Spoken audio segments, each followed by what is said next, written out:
Okay, so we're now going to look at a couple of examples with some geometric sums.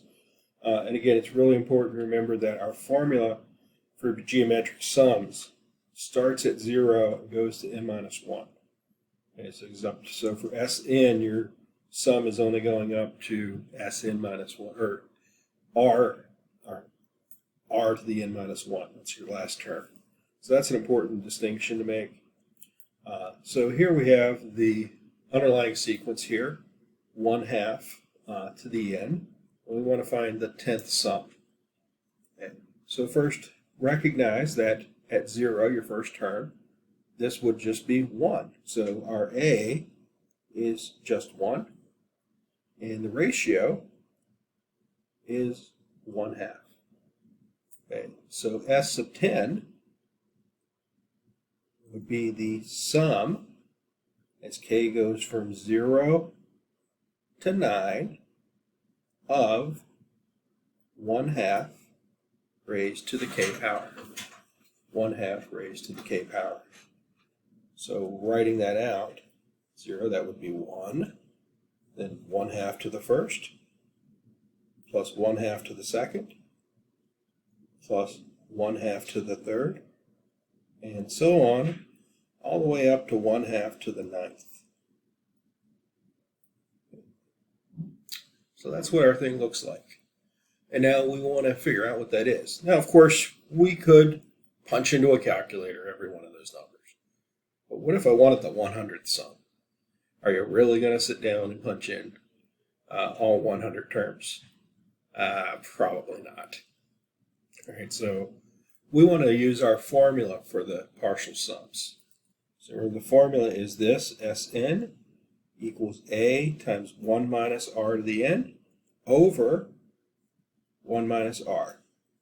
So for S10, our formula would be A, which is 1, times 1 minus R, which is 1/2, now to the 10th power,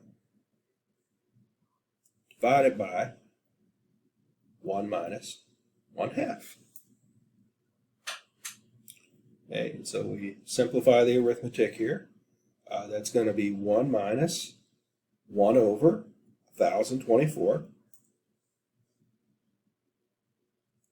divided by 1 minus 1/2, which would be 1/2. Now this is a complex fraction.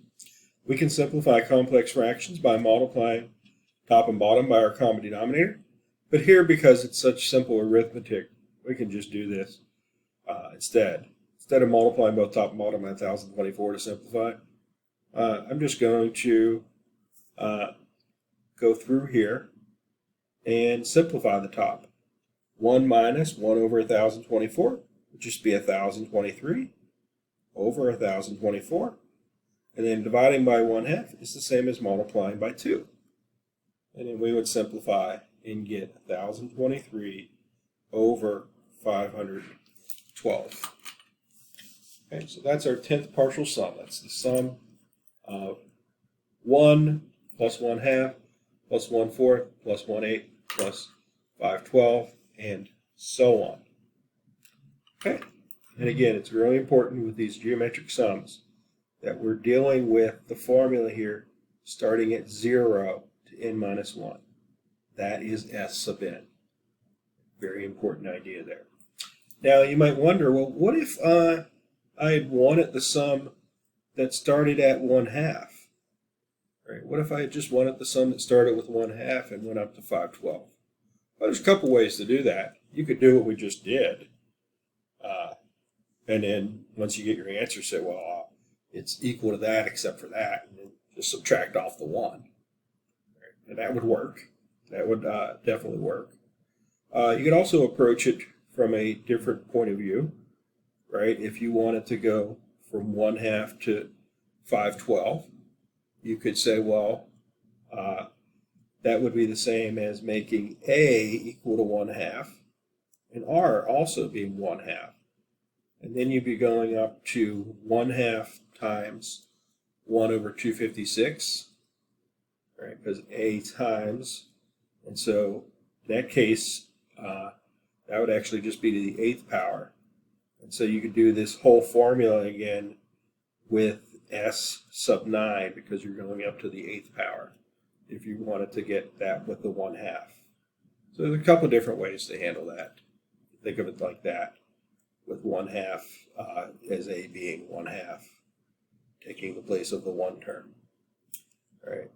And so that's how you would handle that if you were chopping off a value or two. All right. And you could do the same thing if you're chopping off 1/4.